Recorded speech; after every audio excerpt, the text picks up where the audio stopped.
Young tiger NTR, Prashanth Neel కాంబినేషన్లో రాబోతున్న చిత్రం బడ్జెట్ నెంబర్ తెలిస్తే నోట మాట రాదు. టాలీవుడ్ యంగ్ టైగర్ ఎన్టీఆర్ ప్రస్తుతం కొరటాల శివ దర్శకత్వంలో దేవరా పార్ట్ 1లో నటిస్తున్న విషయం తెలిసిందే. ఈ సినిమా తర్వాత ఎన్టీఆర్ వార్ 2 సినిమాలో నటిస్తున్నారు. అనంతరం ఎన్టీఆర్, ప్రశాంత్ నీల్ కాంబినేషన్లో తెరకెక్కే సినిమా కోసం ప్రతి ఒక్కరూ ఎంతో ఆసక్తిగా ఎదురు చూస్తున్నారు. ఇప్పటికే ఈ సినిమా లాంచ్ చేశాడు ఎన్టీఆర్. ఈ క్రేజీ ప్రాజెక్టు త్వరలోనే సెట్స్ మీదకు వెళ్లనుంది. ప్రస్తుతం అయితే ప్రీ ప్రొడక్షన్ పనుల్లో బిజీగా ఉన్నారు ప్రశాంత్ నీల్.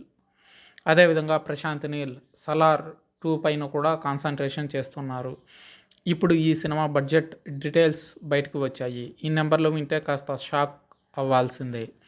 ఎన్టీఆర్, ప్రశాంత్ నీల్ సినిమా దాదాపు 350 కోట్ల రూపాయల బడ్జెట్తో రాబోతుందని సమాచారం. ఇదే గనక నిజమైతే ఎన్టీఆర్ కెరీర్లోనే కాదు, ప్రశాంత్ నీల్ కెరీర్లో కూడా బడ్జెట్ పరంగా ఇదొక భారీ బడ్జెట్ సినిమా కాబోతుంది. ప్రభాస్తో సలార్ సినిమా తీశాడు ప్రశాంత్ నీల్. ఈ సినిమాకు అటు ఇటుగా 320 కోట్లు ఖర్చు పెట్టాడట. ఎన్టీఆర్ సినిమాను తన డ్రీమ్ ప్రాజెక్టుగా ప్రకటించాడు నీల్.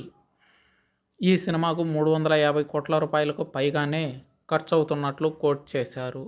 నిజానికి ఈ కథను ఇప్పటి వరకు నీల్ తెర మీదకు తీసుకురాకపోవడానికి కూడా ప్రధాన కారణం బడ్జెట్గానే తెలుస్తుంది. ఈ కథకు బడ్జెట్ చాలా ఎక్కువ అవుతుందని, అందుకే నీల్ ఇన్నేళ్లుగా ఈ స్టోరీని తెర మీదకి తీసుకురాకుండా అలా పక్కన పెడుతూ వచ్చారంటూ గతంలోనే అనేక వార్తలు హల్చల్ చేశాయి. ఎట్టకేలకే మైత్రి మూవీ మేకర్స్ ఇప్పుడు ఖర్చుకు వెనకాడకుండా ఈ సినిమాను నిర్మించేందుకు ముందుకు వచ్చారు. దీంతో ప్రశాంత్ నీల్ ఈ కథను బయటకు తీశాడు. అలా ఎన్టీఆర్తో తన డ్రీమ్ ప్రాజెక్ట్ను తెరకెక్కించబోతున్నారు ప్రశాంత్ నీల్. ఈ సినిమా గురించి పూర్తి వివరాలు త్వరలో బయటకు వెల్లడి కానున్నాయి. 2026 సమ్మర్ కానుకగా ఈ క్రేజీ ప్రాజెక్టును రిలీజ్ చేసేందుకు సన్నాహాలు జరుగుతున్నాయి.